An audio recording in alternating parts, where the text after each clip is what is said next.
Bonjour Cédric, bonjour Stéphanie. Bonjour. Pourriez-vous vous présenter, s'il vous plaît? Alors, je m'appelle Stéphanie et j'enseigne l'anglais en lycée.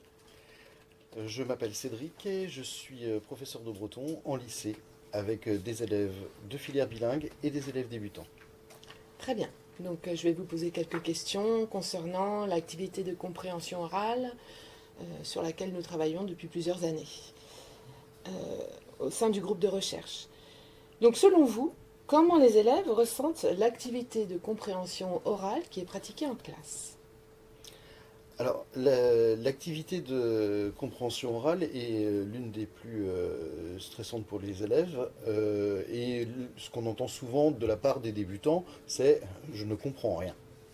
Alors, pour les intermédiaires, par exemple, typiquement en seconde, c'est une activité qui est ressentie comme, enfin, que moi je ressens comme assez clivante, c'est-à-dire qu'on va avoir deux attitudes grosso modo.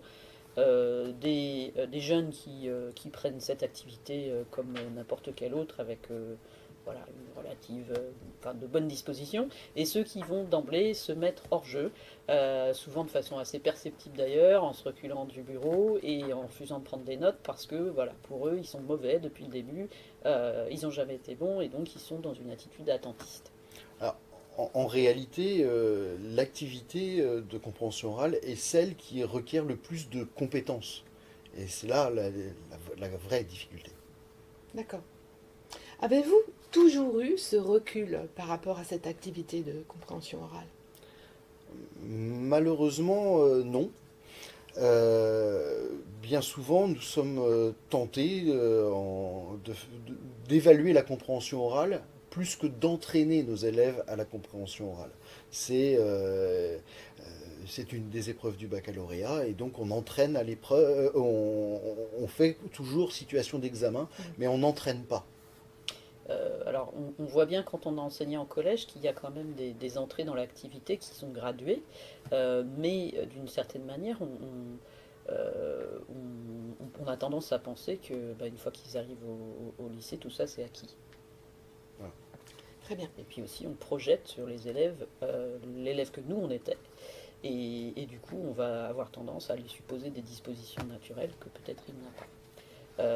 Et donc voilà, pour reprendre les mots de Cédric, il s'agit de l'activité la plus anxiogène pour eux, mais aussi pour nous, parce qu'on est souvent un petit peu à court de démarches, de méthodes pour les inciter à progresser.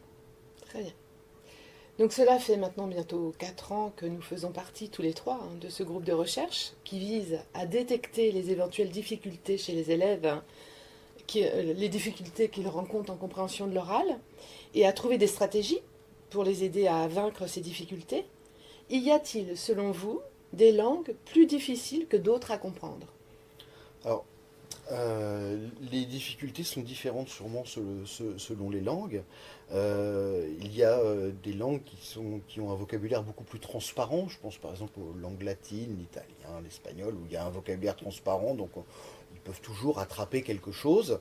Il y a des langues pour lesquelles c'est beaucoup moins transparent, les langues germaniques, l'allemand, l'anglais ou celtique, le breton. Euh, Certaines langues posent des problèmes ont des syntaxes très très différentes de celles du français. Par exemple, l'allemand avec son organisation des subordonnés, la topicalisation en breton, c'est-à-dire qu'on met en tête de phrase l'élément principal. Bon, voilà, ce sont ce genre de difficultés que l'on peut rencontrer selon les langues. Alors, on peut avoir le sentiment que l'anglais remporte la palme, hein, avec bah, un vocabulaire qui n'est pas si transparent que ça, et également un lien entre la graphie et la phonie qui est particulièrement distendu. La graphie, c'est comment on transcrit un mot, et la phonie, c'est ce qu'on entend. Donc c'est vrai que parfois il y a un gros décalage entre ce qu'on entend et ce qu'on lit. Et puis je rajouterais, il y a aussi la variation dialectale, que ce soit en breton, mais aussi même en anglais, en allemand. On tombe souvent sur des documents audio qui ne sont pas dans une langue très très standard. Hein. Pour l'anglais, il y a des anglo-américains, etc. C'est toujours un petit peu différent.